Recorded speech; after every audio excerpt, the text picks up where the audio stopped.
Sure. I mean, and it helps when we're good at what we do, right? Right. It's just, it makes it easy to hold that space and to save the spoons because we know we're going to have a great time. Yeah.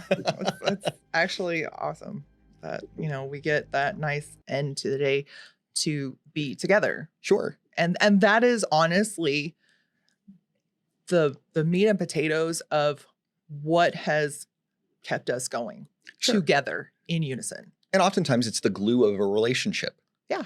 Mm-hmm. I try to have as little headaches as possible. Yeah, and that's definitely appreciated, right?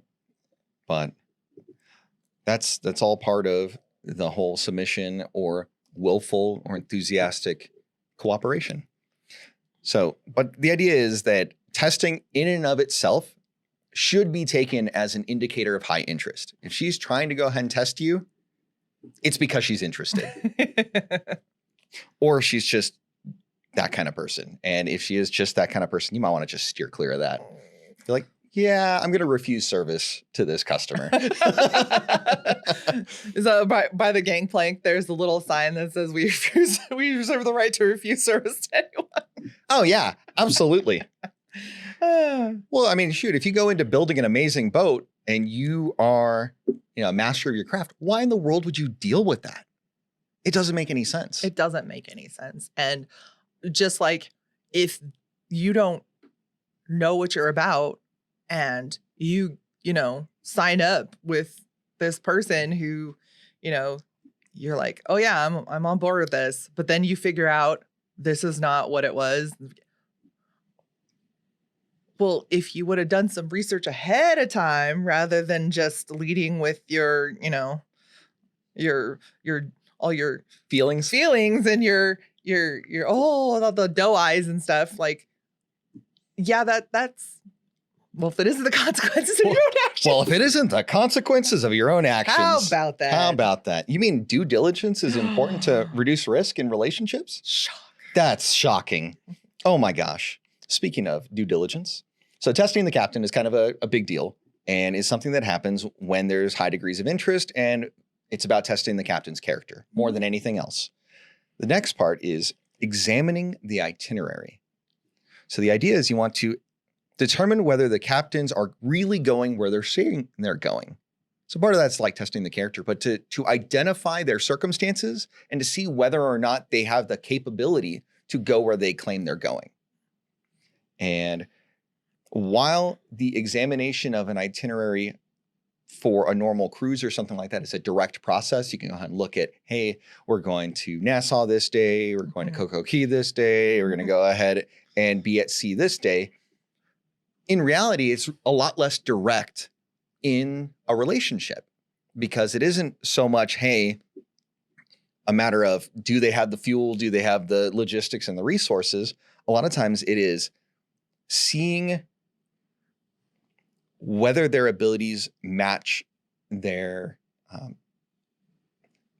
vision for life, right? Because they can go ahead and say they have a vision, but unless they're acting in accordance with their words, you're not going to have congruency. And it's an easy recipe to see that things are unlikely to end up the way that you want them to.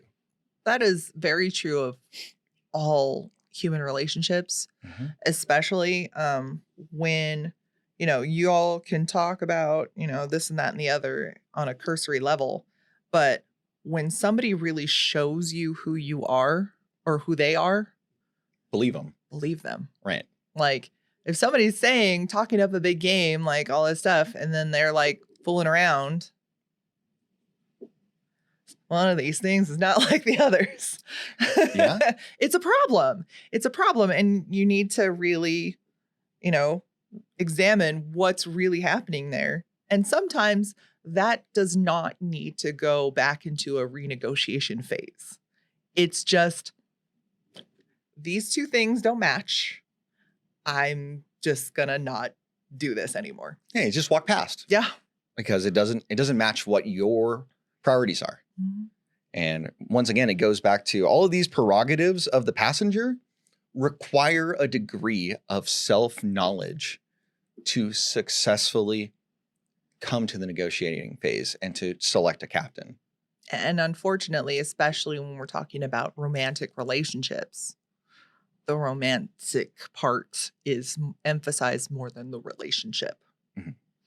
Well, yeah, people want the wedding, not necessarily the marriage. Yeah. And that's where people get hung up. And then you're still stuck with all the debt from the wedding and you still don't have the relationship anymore. Oof. Ouch. Big oof. Yeah. So once the captain has done all of his responsibilities of building the ship, learning how to sail, and charting the course, and the passenger inspects the ship, likes what they see, tests the captain, is comfortable with his leadership and how he is, and examines the itinerary, that's when they can start negotiating for a relationship. So I think all of the checklists for both parties is all just part of just picking, like, this is who I'm going to establish a relationship for. That is all happening at the front door, even. Mm-hmm. And it's wild that a lot of people just rush up the gangplank and just go, here I am. This is what we're going to do. And it's like, did you do all that? No, it's not important. It's like, well, like you said before, most of the time people don't know to do these inspections in the first place. Especially in the case of the passenger. Like, you can't really because it's all optional. Have a quality boat or anything without the checklist for the captain. Yeah, because they're all required. Yeah. But the passenger thing is more nuanced. And, those are the ones, it's almost like, hello, captains out there, ask for the passenger checklist. Just demand it on entry. There you go.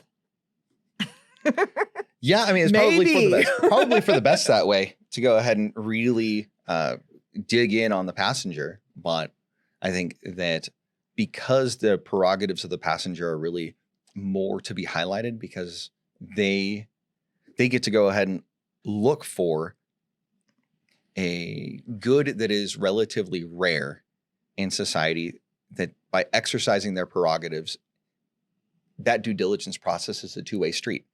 Yeah. Because while they're being tested, they can easily say, no, I'm not interested in taking you to this destination. Well, and those, like, we were talking about that, the hype train and like the FOMO of like, I need to like get in with this person because they have a whole flock of people around them. Mm-hmm.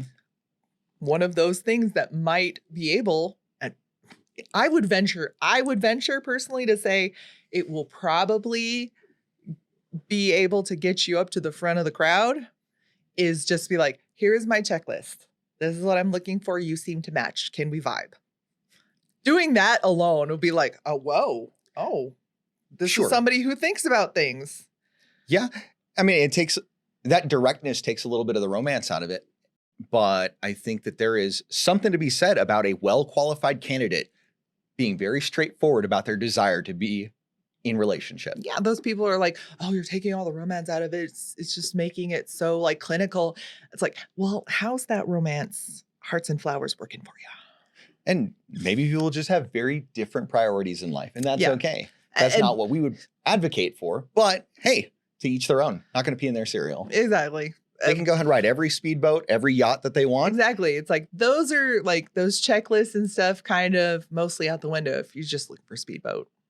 Sure. Tom Sawyer raft. You just not know how to tie knots. That's it. There you go. So we talked about these things on both captains and passengers. And though they are generally male captains and female passengers, it's important to recognize that in our modern era, there's the rise of female captains. Here we go. Women that are putting in the 10 years to go ahead and rise to their own captaincy. Can't never say we aren't equal opportunity here. Right. And here's the thing is, here we go. I think it's important for women to have the opportunity to be captains if they choose that as their life, right? But they have to realize that every responsibility has their liabilities associated with it. And a lot of times I think that women are preached a mixed message of how to go about doing things. And so you end up with a mixed strategy. A lot of times, these women who are female captains maybe don't want to pick up a passenger. They want a better, more attractive captain. The problem with that is really competent captains are rarely just hanging out at the dock. Hey, thanks for watching this clip. If you'd like to see more from this podcast, you can go ahead and click here, where the podcast episode is linked in its entirety. If you're new here, you might want to consider subscribing right here. Thanks so much. Make it a great day.